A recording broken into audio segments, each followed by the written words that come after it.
নমস্কার। Colour photography training ইনস্টিটিউটের তরফ থেকে আমি গৌতম দে আপনাদের স্বাগত জানাই। কোভিড পিরিয়ডে আমরা কিছু ভিডিও টিউটোরিয়াল দেওয়া শুরু করেছিলাম, কিন্তু আনফর্চুনেটলি সেটাকে আমরা তারপরে খুব বেশি কন্টিনিউ করতে পারিনি। তার কারণ এর মধ্যে আমাদের ইনস্টিটিউট বা আরো কিছু কাজকর্মের জন্য এনগেজমেন্ট একটা ভালোই ছিল। আমরা এবার থেকে আবার নতুন করে কিছু টিউটোরিয়াল ফটোগ্রাফির আপনাদের সামনে রাখা শুরু করলাম, এবং আজকের বিষয়টা খুব ইন্টারেস্টিং। যারা যে ধরনেরই ফটোগ্রাফি করুন না কেন, সেখানে এই বেসিক জায়গাটা আমাদেরকে মাথাতে রাখতেই হয়। সেটি কি,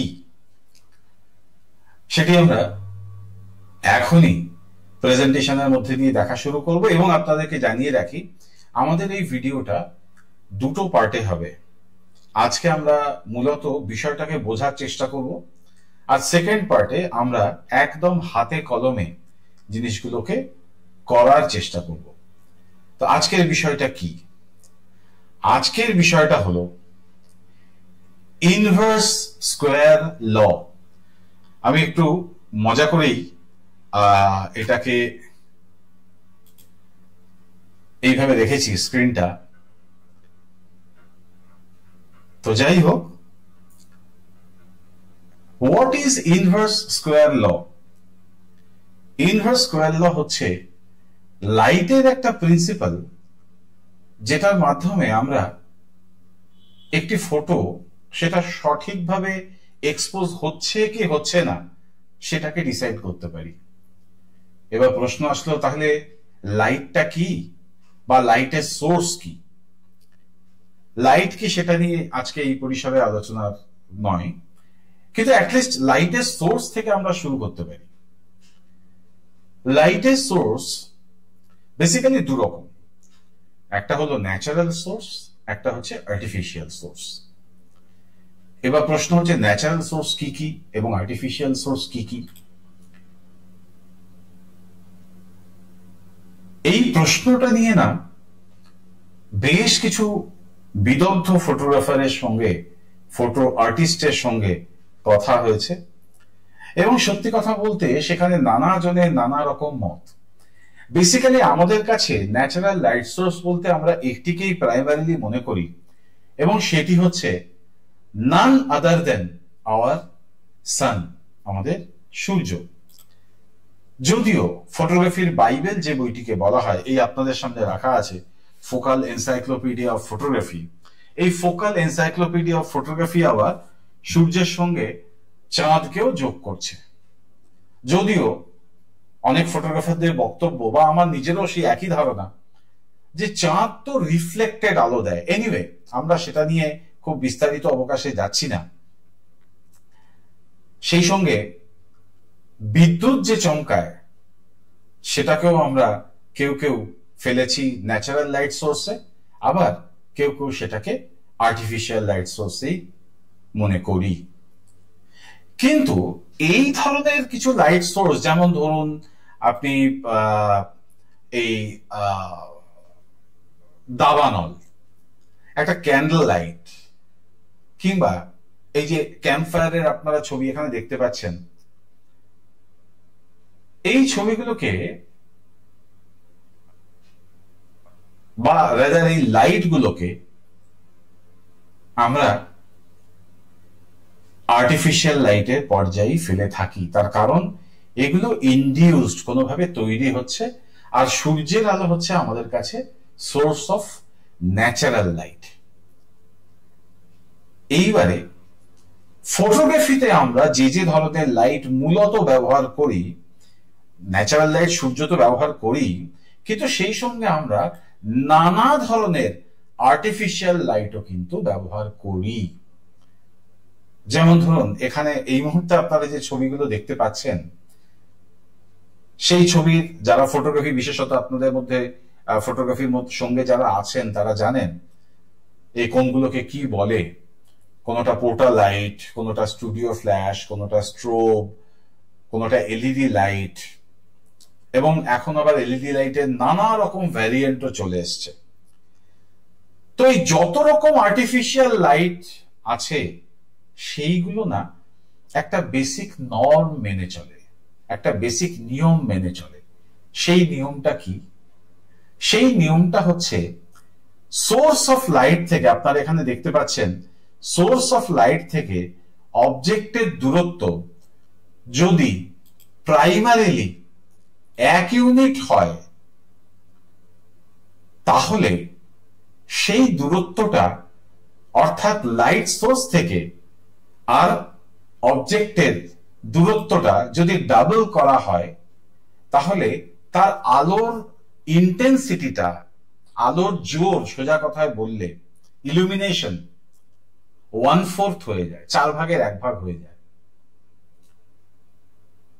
এবং আপনাদের মধ্যে যারা ওয়েডিং ফটোগ্রাফির সঙ্গে আছেন এবং ম্যানুয়াল এক্সপোজার ব্যবহার করেন, অর্থাৎ ক্যামেরাতে এম মোডে ছবি তোলেন এবং ফ্ল্যাশটাও ম্যানুয়ালে তোলেন, আমি অনেক ফটোগ্রাফারকে দেখেছি যারা কিন্তু ফ্ল্যাশটাকেও ম্যানুয়ালি রেখে তোলেন, কেউ আবার তাকে ভ্যারিয়েশনও করেন, হাফ পাওয়ারে রেখে তোলেন, 1/4 পাওয়ারে, 1/8 পাওয়ারে, এরকম নানা রকম পাওয়ারে রেখে তোলেন। তারা হয়তো খেয়াল করে দেখবেন যে অনেক সময়তে যদি সাবজেক্টের থেকে আপনার দূরত্ব বেড়ে যায়, তাহলে একটু আগে যে এক্সপোজারে ছবি তুলছিলেন সেই এক্সপোজারটায় ছবিটা কালো হয়ে যায়, একটু অন্ধকার হয়। আবার যদি দূরত্বটা যদি কমে যায়, তাহলে আলোটা বেশি হয়ে যাওয়ার কারণে ছবিটা ওভার এক্সপোজ হয়ে যায়। এইটাকে আমরা একটু অন্যভাবে আরো সহজ করে বোঝার চেষ্টা করতে পারি। সেটা হলো, ধরুন এইখানে আমরা দেখাচ্ছি যে একটা ফ্ল্যাশ জ্বলছে, সেই ফ্ল্যাশ থেকে ধরে দিচ্ছি আমি 1 ইউনিট দূরত্বে আলোটা পুরোটাই পাচ্ছে, অর্থাৎ আলোটা এখানে 1 ইউনিটই পুরোটাই এটা আলো পাচ্ছে। কিন্তু খেয়াল করে দেখুন, আলোর রেখাটা যখন যাচ্ছে, যখন সেটা দ্বিগুণ দূরত্ব অতিক্রম করলো, তখন কিন্তু সে তার 4 গুণ বেশি জায়গা জুড়ে আলোটা ছড়িয়ে পড়লো। 4 গুণ জুড়ে ছড়িয়ে পড়ার ফলে কি হলো? আলোর পরিমাণটা তো বাড়েনি, ফ্ল্যাশ থেকে আলোর পরিমাণটা তো একই আছে, কিন্তু যেহেতু দূরত্বটা দ্বিগুণ হওয়ার কারণে আলোটা 4 গুণ জায়গা জুড়ে ছড়িয়ে পড়লো, তাহলে এই এক একটা অংশ তখন 1/4 করে আলো পাচ্ছে, রাইট? এবার সেটাকে আমরা কি করে প্রমাণ করতে পারি? সেটার জন্য দেখুন আমি নিচে একটা স্কেল রেখেছি এবং এখানে এই ইউনিটটাকে ধরা হয়েছে 1 ইউনিট। এই যে স্কোয়ারটা আপনি দেখতে পাচ্ছেন, একদম দেখুন 1 ইউনিট, 1 থেকে 2, মানে ইঞ্চির হিসাবে 1 ইঞ্চি। যদি এখানে 1 ইঞ্চি জায়গা ও কভার করে থাকে, তাহলে আলোটা দেখুন একদম সরল রেখায় চলেছে, কিন্তু আলোটা কিন্তু বেঁকেনি, আলোটা সোজা গেছে। আমরা জানি যে আলো সরল রেখাতে চলে। অতএব এইখানে যদি আমি এটাকে এখান থেকে একই মাপের নিয়ে গিয়ে পাশে বসাই, তাহলে দেখব প্রথম ক্ষেত্রে আলো যতটা জায়গা কভার করছিল, দেখুন এখানে মাত্র তার 4 ভাগের 1 ভাগেই কিন্তু এই জায়গাটা সে কভার করেছে, অর্থাৎ আলোটা এক একটা জায়গাতে 4 ভাগের 1 ভাগ করে পড়েছে। এবং সে কারণেই দূরত্বটা দ্বিগুণ হওয়ার কারণে এক্সপোজারের ভাষায় আমরা বলি এটাকে টু স্টপ আন্ডার হয়ে যাওয়া। অর্থাৎ ধরুন আগে যদি আপনি অ্যাপারচার f8 এ তুলছিলেন, তাহলে তারপরে টু স্টপ মানে কত? f5.6, তারপরে f4। অর্থাৎ সেক্ষেত্রে আপনাকে আইদার অ্যাপারচারকে টু স্টপ ওপেন করতে হবে, অথবা শাটার স্পিডটাকে টু স্টপ স্লো করতে হবে। অর্থাৎ আগে যদি আপনি 1/125 তুলছিলেন, এখন সেখানে আপনি 1/60, তারপর 1/30। কিন্তু এখানেও একটা কিন্তু আছে। কিন্তুটা কি? যখন ছবিটা আপনি কোনো ফ্ল্যাশ দিয়ে তুলছেন, তখন কিন্তু শাটার স্পিডটা ইরিভ্যালেন্ট হয়ে যায়। তার কারণ ফ্ল্যাশের ডিউরেশন 1 সেকেন্ডের 300 ভাগের 1 ভাগ থেকে শুরু করে 1 সেকেন্ডের 900 ভাগের 1 ভাগ বা আরো কমও হতে পারে। ফলে সেক্ষেত্রে আপনার শাটার স্পিডের ভ্যারিয়েশন কিন্তু ম্যাটার করে না। যদিও আজকের দিনে বহু মানুষ আছেন যারা এলইডি লাইট দিয়ে অথবা কাইন্ড অফ কন্টিনিউয়াস লাইট দিয়ে, অর্থাৎ যে লাইটটা ফ্ল্যাশের মতো একবার জ্বলেই নিভে যায় না, যে লাইটটা কন্টিনিউ জ্বলে, এরকম লাইট ব্যবহার করে ছবি তুলছেন। সেক্ষেত্রে কিন্তু আপনার শাটার স্পিডটা তখন প্রাসঙ্গিক হয়ে যাবে, অর্থাৎ সেক্ষেত্রে আপনি অ্যাপারচারেরও ভেরিয়েশন করতে পারেন, আপনি শাটার স্পিডেরও ভেরিয়েশন করতে পারেন। এটা ছাড়া থার্ড আর একটা অপশন থেকে যায়, আপনারা যারা এক্সপোজার ট্রায়াঙ্গেলের কথা জানেন তারা জানেন, সেটি হলো আইএসও। বলা হয় এক্সপোজার ট্রায়াঙ্গেলের 3টে পয়েন্ট, একটা হচ্ছে অ্যাপারচার, একটা হচ্ছে শাটার স্পিড, আর একটা হচ্ছে আইএসও। কিন্তু আইএসও যদি আপনি বাড়িয়ে দেন 2 স্টপ, অর্থাৎ আগে ধরে নিন আপনি 200 আইএসও তে ছবি তুলছিলেন, এখন হয়তো আপনি সেটাকে 400 হলো 1 স্টপ, তারপর 800 হলো আর একটা 2 স্টপ আপনি বাড়িয়ে দিলেন। সেক্ষেত্রে কিন্তু হয়তো 800 পর্যন্ত আপনার খুব একটা অসুবিধা হবে না, কিন্তু তার উপরে যদি আপনি আইএসও কে নিয়ে যান তাহলে ছবিতে নয়েজ আসার একটা সম্ভাবনা তৈরি হয়ে যাবে। বিশেষ করে আপনি যদি ক্রপ ফ্রেম সেন্সর ব্যবহার করেন তাহলে নয়েজ আসার সম্ভাবনাটা কিন্তু আরেকটু বেড়ে যায়। অতএব আমি বলবো, যদি আপনার পক্ষে সম্ভব হয় আপনি অ্যাপারচারের ভ্যারিয়েশন করুন, যদি কন্টিনিউয়াস লাইটে ছবি তোলেন তাহলে শাটার স্পিডের ভ্যারিয়েশন করুন, লাস্ট অপশন হিসাবে আপনি আইএসও কে রাখুন। আমরা চলে যাই পরের স্লাইডে। এখানে দেখুন এই জায়গাটা একটু ক্যালকুলেশনের ব্যাপার আছে, হয়তো আমি জানি না আপনাদের, আশা করি আপনারা নিশ্চয়ই এটাকে বুঝতে পারবেন। এখানে একটা জিনিস আমি দেখাতে চেয়েছি, সেটা হলো যে এই যে দূরত্ব অনুযায়ী আলোর যে কমা বাড়া হওয়াটা, এটা না একটা নিয়ম মেনে চলে। সেই নিয়মটা কি? এই যে আমরা যে বিষয় নিয়ে আজকে আলোচনাটা করছি সেটা হলো ইনভার্স স্কোয়ার ল, অর্থাৎ আলোটা কমবে তার একটা গাণিতিক হিসাব আছে। সেটা কি?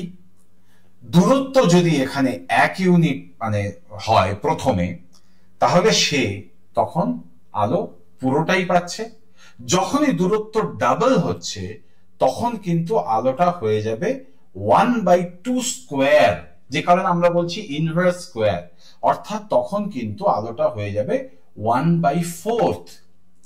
যদি 2 ইউনিটের জায়গায় আলোটা 3 ইউনিট হয় তখন হয়ে যাবে 1/3 স্কোয়ার, অর্থাৎ 3 স্কোয়ার মানে আপনারা জানেন, আমরা জানি 3 স্কোয়ার মানে হচ্ছে 9, অর্থাৎ আলোটা হয়ে যাবে 1/9। একইভাবে যদি আমরা এগোতে থাকি তাহলে এই ভিডিওটা দরকার হলে আপনারা একটু রিপ্লে করেও দেখে নিতে পারেন। এইভাবে কিন্তু আলোর ইন্টেন্সিটিটা কমতে থাকবে। এবং এইটা দেওয়ার মূল কারণ হচ্ছে বোঝার চেষ্টা করা যে এক্সপোজারের ভ্যারিয়েশনটা কিভাবে হয়, কতটা হয়। সেটা দেখুন, প্রথমে আপনাকে আমি এক্ষুনি যেটা বললাম সেটাই এখানে দেখানো হয়েছে, যে প্রথমে আলোটা 1/1 স্কোয়ার মানে 1ই হবে, তারপরে হচ্ছে 1/4, 1/9, 1/16, 1/25, 1/36, কিন্তু তার ফলে ইন্টেন্সিটি কতটা কমছে?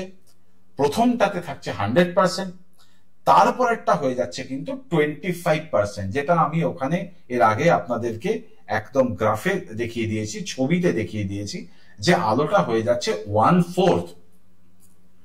প্রথম ধাক্কাতেই কিন্তু 1/4 কমলো।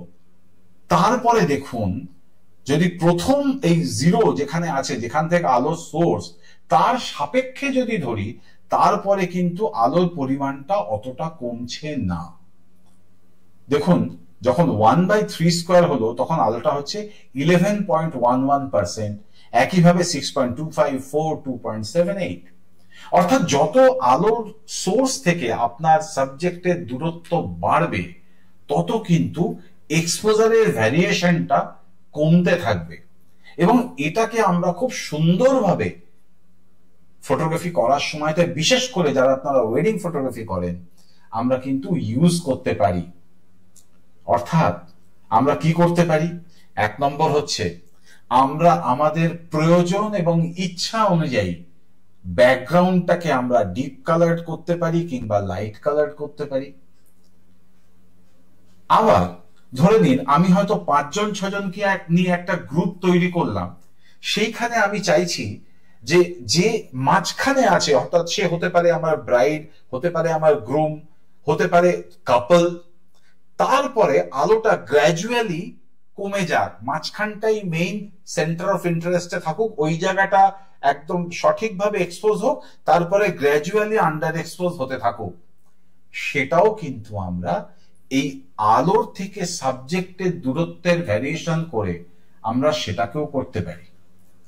এক নম্বর আমরা ব্যাকগ্রাউন্ডকে ডিপ বা লাইট করতে পারি। 2 নম্বর হচ্ছে আমরা কোন অংশটাকে গুরুত্ব দেব সেটা কিন্তু এই দূরত্ব দিয়েও হিসাব করতে পারি। এবং সেই সঙ্গে আরেকটা জিনিস আমরা করতে পারি, সেটা হচ্ছে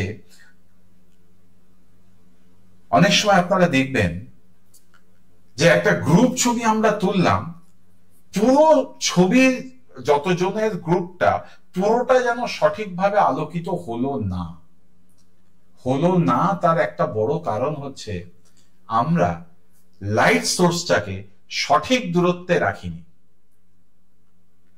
তো এই জিনিসগুলো আমরা আমাদের সেকেন্ড পার্টে এগুলোকে একদম হাতে কলমে করে দেখার চেষ্টা করব। এইবারে যে কথাটা এতক্ষণ বলিনি, সেটা হচ্ছে আপনাদের মনে প্রশ্ন আসতে পারে যে সবই তো বুঝলাম, কিন্তু যা কিছুই কথা হলো সমস্তটাই তো আর্টিফিশিয়াল লাইট নিয়ে, ন্যাচারাল লাইট নিয়ে কেন কোনো কথা বলা হলো না? আসল গল্পটা কোথায় জানেন? গল্পটা হচ্ছে এই, পৃথিবীর যা সাইজ সূর্য তার থেকে 109 গুণ বড়, 1 নম্বর কথা। 2 নম্বর কথা হচ্ছে সূর্যের আলো কত দূর থেকে আসে জানেন? 15 কোটি কিলোমিটার। যে কারণে আলো আমরা জানি 1 সেকেন্ডে 1,86,000 মাইল অথবা 3 লক্ষ কিলোমিটার ট্রাভেল করে। তো সূর্য থেকে পৃথিবীতে আলো আসতে ওই জন্যই 8 মিনিটের কিছু বেশি সময় লাগে। তো 15 কোটি কিলোমিটার দূর থেকে সূর্যের আলো আমাদের এখানে আসছে। এবারে সেইখানে আপনি আপনার সাবজেক্টকে 10 ফুট কি 15 ফুট এমনকি 20 ফুট দূরত্ব যদি আপনি রাখেন, 50 ফুট দূরত্ব যদি রাখেন, সেটা কি কোনো মায়না রাখবে? রাখবে না। তার কারণ পৃথিবীর থেকে সূর্যের দূরত্বটা এতটাই বেশি যে সেখানে আপনি 200-500 মিটার, 1 কিলোমিটার, 10 কিলোমিটারটা কোনো ফ্যাক্টরই নয়। তার কারণ পৃথিবীর থেকে সূর্যের দূরত্ব হচ্ছে 15 কোটি কিলোমিটার। আর সে কারণেই এই ইনভার্স স্কয়ার ল কিন্তু ন্যাচারাল লাইট অর্থাৎ সূর্যের ক্ষেত্রে প্রযোজ্য নয়। চেষ্টা করলাম আপনাদের সামনে ইনভার্স স্কয়ার লকে রাখার। আপনাদের কেমন লাগলো কমেন্ট করে জানাবেন, এবং আমরা চেষ্টা করব এবার থেকে নিয়মিতভাবে আপনাদের সামনে এ ধরনের উপস্থাপনা রাখার, এবং আপনাদের মতামত জানতে পারলে বা আপনারা আর কোন বিষয়ের উপর ভিডিও চাইছেন জানতে পারলে আমাদের ভীষণ ভালো লাগবে।